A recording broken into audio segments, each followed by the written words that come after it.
Islam is obsessed with power and control. Two of the groups Islam is most obsessed with controlling are women and non-Muslims. Women are controlled through manipulation, harassment, threats, beatings, acid attacks, and honor killings. Non-Muslims are controlled through insults, abuse, oppression, persecution, and terrorist attacks. A significant portion of the world's population, of course, fits into both categories. What happens when someone is both a woman and a non-Muslim and is targeted by the religion of peace? We don't need to wonder, because the impact that Muhammad's teachings have on non-Muslim women and girls has been seen for nearly 14 centuries. Kidnappings, rapes, forced conversions, and murders. The Times of India reports. Gurugram. A BCom final year student was shot in the head from point-blank range by an alleged stalker outside her college in Faridabad on Monday afternoon. The shooting of the girl, who died on the spot, triggered protests in the NCR city and a political row in Haryana after CCTV footage showed the shooter to be a cousin of Congress's new MLA Aftab Ahmed. The footage of the girl being shot in the head in the name of Allah is available on YouTube and on many other sites. I'm not going to play it here. The main accused, identified as Tosif, the MLA's cousin, and Rayan, were arrested from New on Tuesday and remanded in police custody for 2 days. The victim, 20-year-old Nikita Tomar, and Tosif had known each other since they were children. They went to the same school. In September, however, Nikita had filed a molestation complaint against Tosif. Nikita had gone to appear for an exam at Agarwal College in Balabgarh area of Faridabad at 1 p.m. on Monday. A chilling 23-second video, taken from footage of around 4 p.m., captures Nikita and one of her friends coming out of the college, Tosif and Rayan arriving in a white car and trying to drag her inside the vehicle, Nikita managing to free herself from his grip, and Tosif pulling out a pistol from his pocket and shooting her. Nikita's friend, who was with her at the time, told Times of India that she was in shock and feared for her own safety. We were waiting for an auto when the car stopped and two people stepped out. Before we could understand what was happening, they tried to drag Nikita in. It all happened in a matter of a few seconds before anyone could even react. The woman's family members and others blocked the Faridabad Mathura Road on Tuesday morning in protest.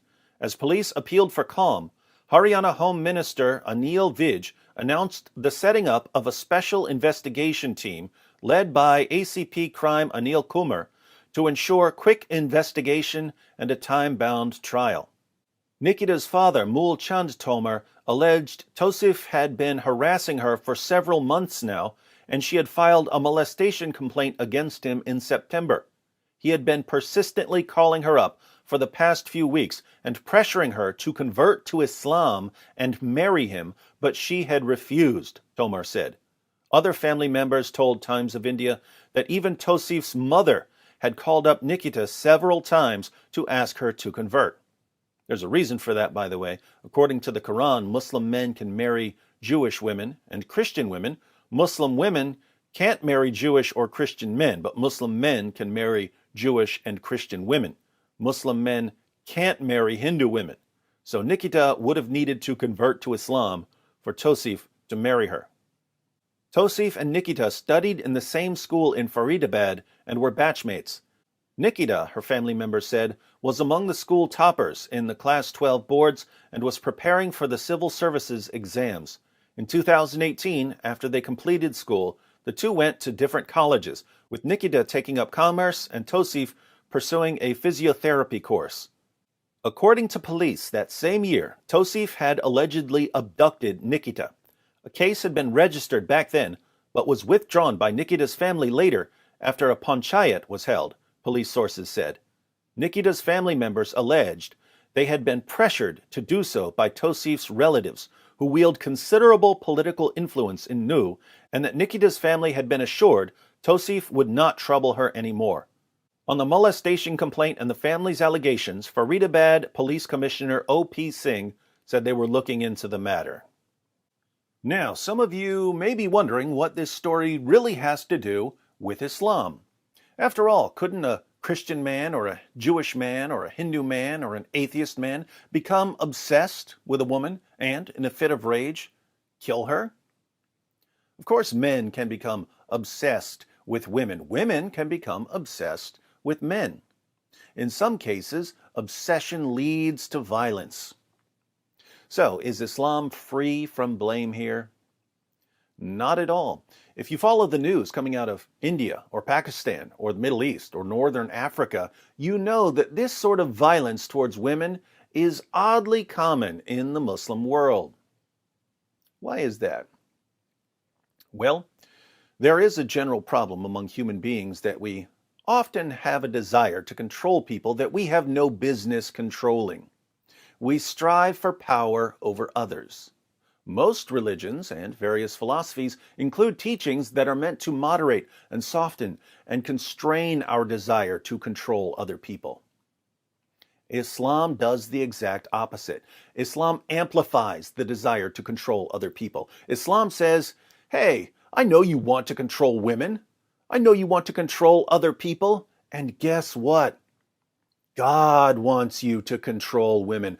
God wants you to control other people. God wants you to control the entire world. So go out there and subjugate the entire world. Force the entire world to obey the teachings of an illiterate 7th century Arabian caravan robber. The result is that when a young Muslim like Tosif tells a young woman like Nikita to convert to Islam and be his wife so he can completely control everything she says and does for the rest of her life, and she says no, he can't take no for an answer. He has to have complete control over her life, even if that means ending her life.